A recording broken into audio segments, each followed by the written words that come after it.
Hello, my name is Miranda. I am a student at TTC.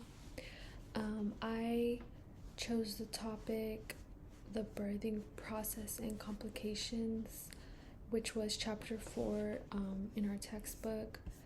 I chose that topic for several reasons.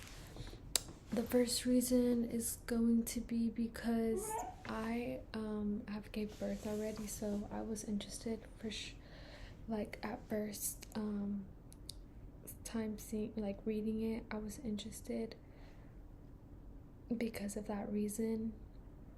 I was interested as well because my birth went pretty smooth except for towards the end, and I think that after writing this paper, hopefully I can inform other mothers on like how to handle these situations when these type of situations are brought upon, especially in a time where a mother is her most vulnerable, her most weak, and she just doesn't really know how to do anything under pressure, especially, with how much psychologically and physically in pain she can be.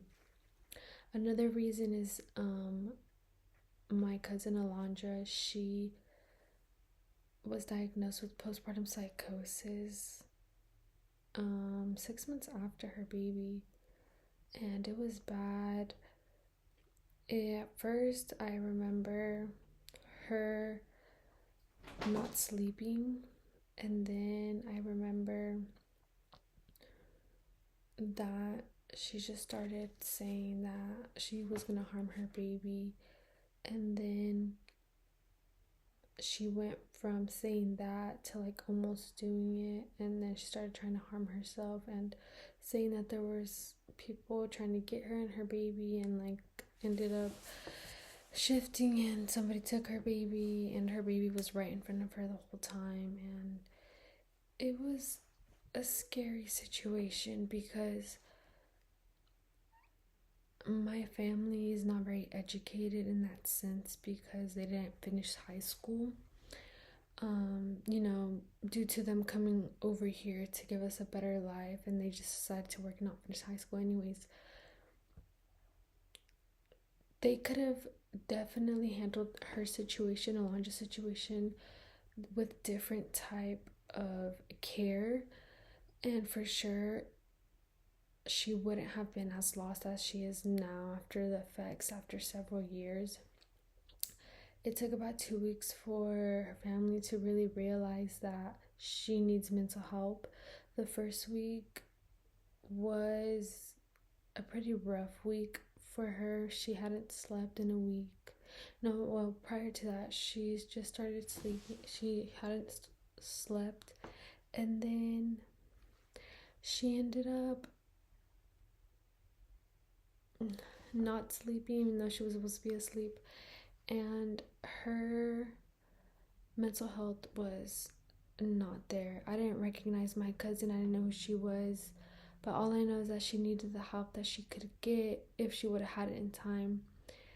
Because even though like this was 6 months after her birth, because of her birth it led to this, just because it was just so much going on. Taking care of a baby is a lot of work, and especially if you have other factors that contribute to your mental health. Like during that time, she was just going through a breakup, and her best friend of 10 years had slept with her man, the man of this child that she conceived with him.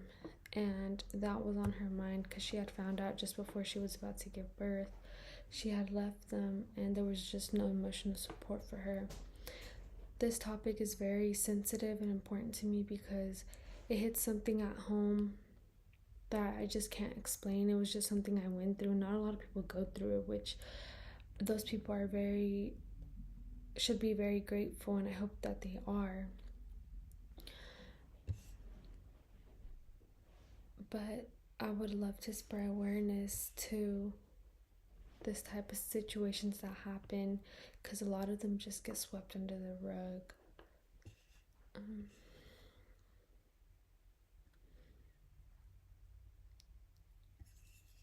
I as well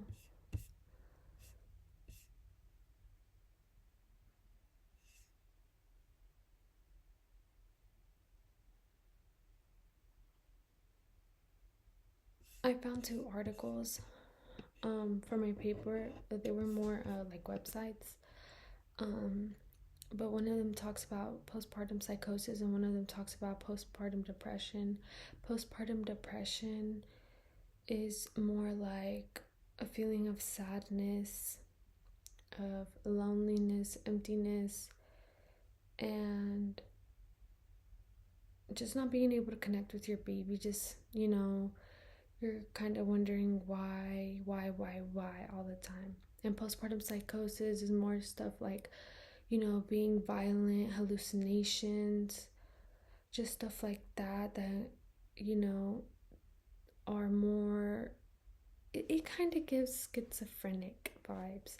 But as I'm wrapping up this video, I chose those two articles because they correlate with postpartum depression with what my cousin had. And if we would have known what postpartum psychosis was, we knew what postpartum depression was, and that's what we thought she had. If we would have known what psychosis was, we would have been able to treat her better and faster and get her better help, to the point where her brain wouldn't have been shocked, because that's what ended up happening a year later, because she couldn't go back to normal.